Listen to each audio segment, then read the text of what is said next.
सभी को नमस्कार। तो इस तरह से निपटा पहला मैच वेस्टइंडीज और भारत के बीच में। पारी से हार हुई वेस्टइंडीज की 140 और एक पारी से हराया भारत ने। ये तैसा लग रहा था पहले दिन ही जब वेस्टइंडीज की टीम बहुत सस्ते में आउट हो गई।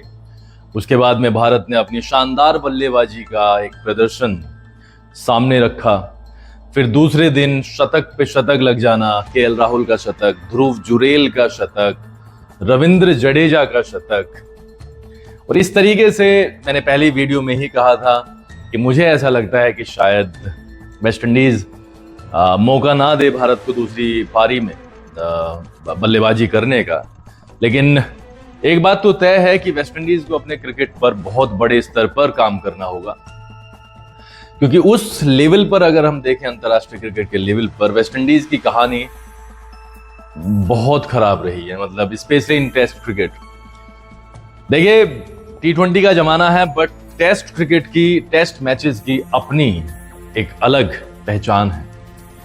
अभी हमने इंग्लैंड और भारत के बीच जो सीरीज देखी थी, इतना सस्पेंस या कहूं इतना मजा, इतना आनंद एक T20 क्रिकेट मैच कर ही नहीं सकता जितनी राइवलरी हमने भारत और इंग्लैंड के बीच में देखी।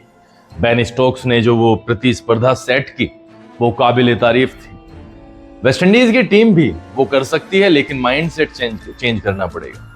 क्रिकेट बोर्ड को आगे आकर के वो चीजें देखनी पड़ेंगी। हालांकि मैं ये नहीं क्लेम कर रहा हूं कि वो नहीं देख रहे होंगे, लेकिन सुधार की हमेशा गुंजाइश रहती है। भारत और वेस्टइंडीज के बीच के पहले टेस्ट मैच की बात पर मैं वापस आता हूं। 162 रन पहली पारी में बनाए, दूसरी पारी में 146 रन बनाए। And this is not something that they should play like that. 162 run पहली पारी में बनाए।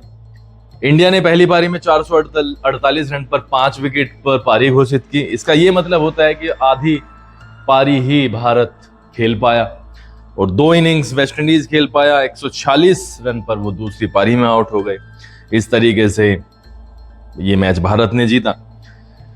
अगर मैं क्रिकेट बैटिंग की बात करूं वेस्टइंडीज की, तो दूसरी पारी में 14, 8, 38, 5, 1, 1, 25, 13, 0, 14, 22, 98 रन पर 8 विकेट गिर जाने के बाद तो एक समय पर ऐसा लगा था कि शायद 100 रन भी ना बना पाए, लेकिन लास्ट विकेट के लिए और 9th विकेट के लिए एक पार्टनरशिप हो गई, जिसके कारण 146 रन का आंकड़ा उन्होंने प्राप्त कर लिया। अगर इस मैच की मैं पॉजिटिव चीजें रखूं भारत के पर्सपेक्टिव से, तो मोहम्मद सिराज की बॉलिंग एक सकारात्मक पहलू है इस टेस्ट मैच का। पहली पारी में जसप्रीत बुमराह के साथ में सिराज ने शानदार गेंदबाजी की।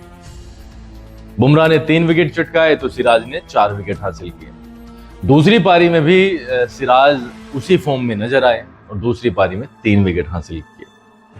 इसके अलावा रविंद्र जडेजा का प्रदर्शन भी मायने रखता है। अगर हम बात करें पहली पारी में विकेट्स की रविंद्र जडेजा के, तो रविंद्र जडेजा को पहली पारी में कोई भी विकेट नहीं मिल पाया, लेकिन जब विकेट नहीं मिला तो रविंद्र जडेजा ने अपनी बल्लेबाजी से कमाल दिखाया और एक शानदार शतक लगाया। 104 रन पर वो नाबाद लौटे। इस पारी में उन्होंने 5 छक्के भी लगाए और दूसरी पारी में जब वो बॉल करने के लिए आए तो उन्होंने अपनी बॉलिंग का जलवा दिखाया। 4 विकेट उन्होंने हासिल किए 13 ओवर में 54 रन दे करके। तो दूसरी चीज इस टेस्ट मैच की मेरे लिए ये वाली चीज रही। तीसरा, ध्रुव जुरेल का शतक। बेहतरीन शतक उन्होंने लगाया पहली पारी में जब भारत बल्लेबाजी कर रहा था। 210 गेंदों पर एक निरंतरता इसमें दिखी और एक धैर्य उसमें दिखा। 210 गेंदों पर 125 रनों की पारी खेली। और चौथी चीज जो मैं कहूंगा, अब और स्पेशल रूप से कहूंगा, केएल राहुल का शतक। केएल राहुल की क्लास में किसी ने कभी डाउट नहीं किया। केएल राहुल ने सैक्रिफाइसेस भी बहुत किए। केएल राहुल कई मौकों पर अपने टैलेंट के हिसाब से प्रदर्शन नहीं कर पाए, जिसका उन्हें खामियाजा अब तक भुगतना पड़ा। केएल राहुल ओपनर होने के बावजूद भी 7वें नंबर तक बल्लेबाजी के लिए तैयार हो गए। लेकिन अब केएल राहुल ने पिछले कुछ समय से दिखाया है कि वास्तव में क्या है, क्या टैलेंट होता है। एक शानदार शतक उन्होंने लगाया और ये दिखाता है कि भारतीय टीम बहुत मजबूत है, मजबूती के साथ में आगे बढ़ रही है। बहुत बैलेंस टीम है। आप बल्लेबाजी की भी बात कर लें या गेंदबाजी की बात कर लें, वो बिल्कुल बैलेंस्ड है। तो भारत इस सीरीज में 1-0 से आगे है। वेस्टइंडीज को आगे आने वाले टेस्ट मैचेस में समस्याओं का सामना करना पड़ेगा, ये बिल्कुल निश्चित बात है। भारत को भारत में हराना तो ऑस्ट्रेलिया के लिए भी बहुत मुश्किल होता है। किसी भी टीम के लिए भारत को भारत में हराना बहुत मुश्किल होता है।